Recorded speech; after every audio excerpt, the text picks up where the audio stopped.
At the beginning of October, a drone strike hit a Doctors Without Borders hospital in Afghanistan, killing 32 people, including doctors, staff, and 3 children. Since the attack, Doctors Without Borders has decided to remove themselves from Afghanistan.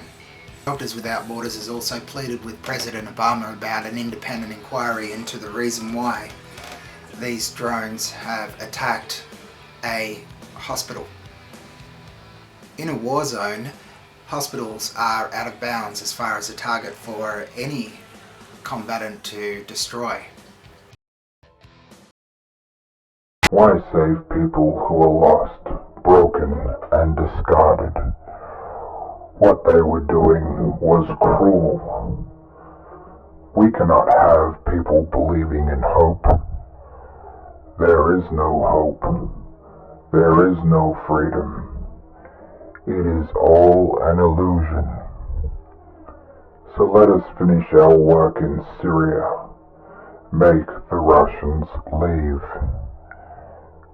It is your fault that people have to die for the greater good.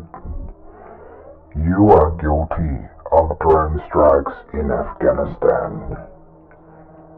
Trust us. We are doing what is the best for all of humanity.